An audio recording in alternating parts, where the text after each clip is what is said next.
forgot one.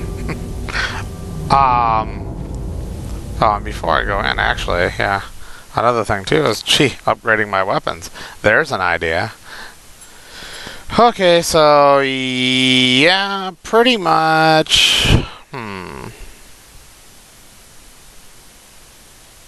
yeah, pretty much the hobby horse, keep everything more or less even. Now I got a big red hobby horse.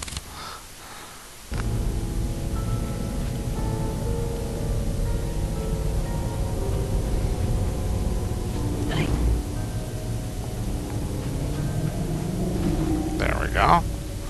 Couple of chests. That break easier.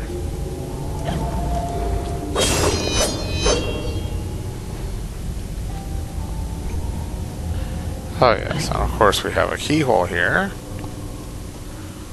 So anyway, about the camera and photography in general versus, hand-drawn art or whatever, or sculpture, or, anything of that nature, yes, the attitudes have changed over time.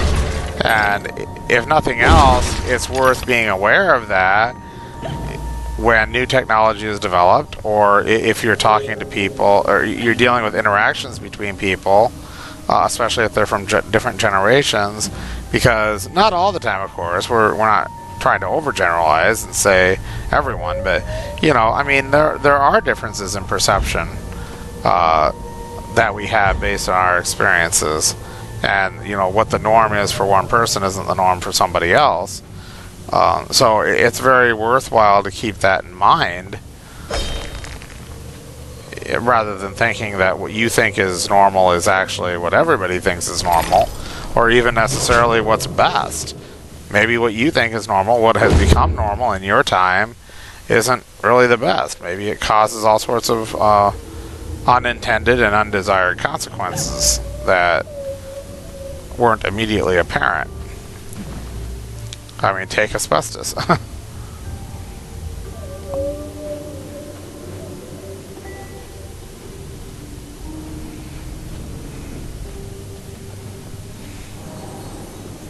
What lies beneath this patina of civility?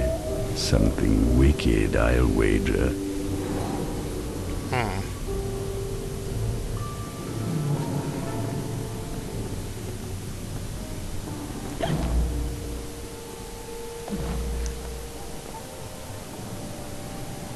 Yeah, there's a bunch of little things for us to get in here.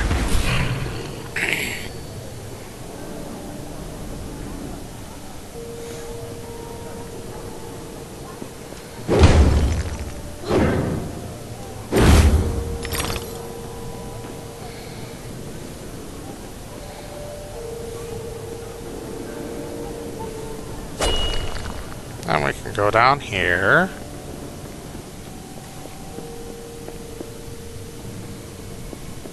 And we have another regular room. We have other stuff too.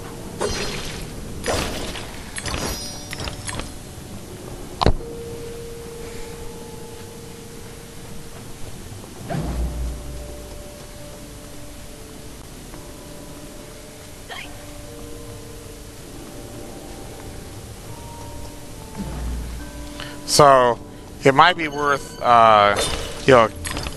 thinking about assumptions that are made when, say, somebody says something like, oh, that's not realistic. Well, what's realistic?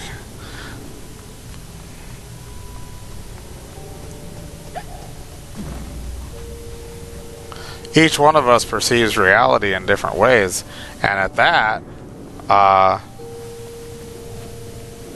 for any of us, any humans, I mean, our reality, our perception of reality, whatever it is pretty limited. So, I believe I said before, our five senses are very limited. So things like this are important to keep in mind. There's no time to waste. There's no time at all. Okay, which one is this? Okay. This is just a survival test.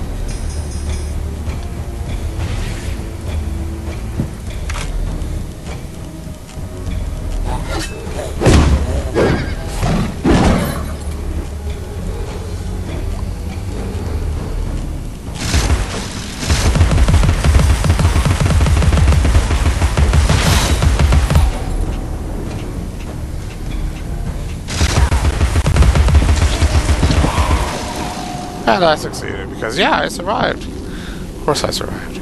Come, Alice, don't talk. That one's fairly You've easy. already missed the train.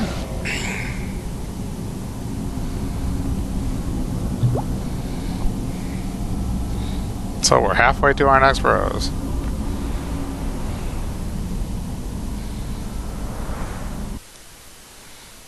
It's really amazing how Alice's hair floats around just like it would if she was underwater.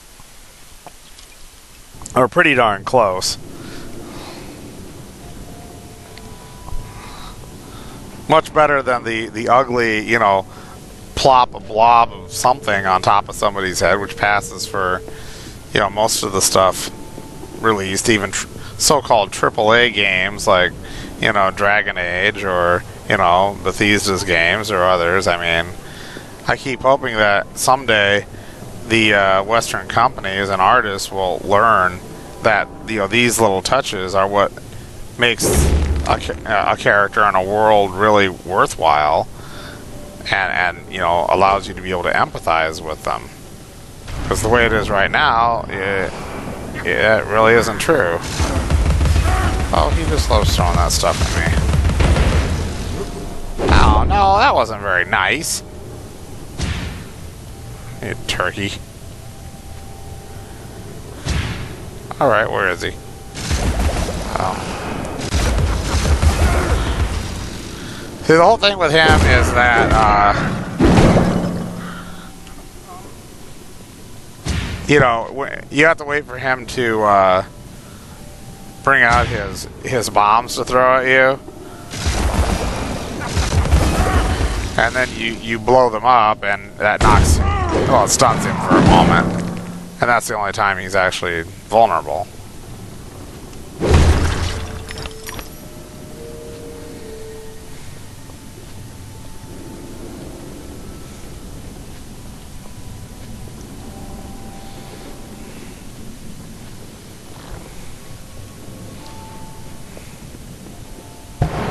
Of course, we might ask how she's breathing, but, you know, it's Wonderland. Most theatricals and gaffs are unsuitable for young persons. Punch and Judy dust-ups are no more than vulgar domestic arguments. And I talked a little bit about that earlier on, how, you know, the theater, so-called, you know, was not originally viewed quite as positively as it was later.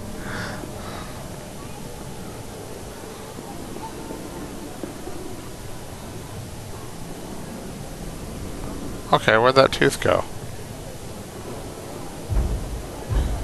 It was there a second ago. Oh, there it is. I just don't want to run all the way back up there.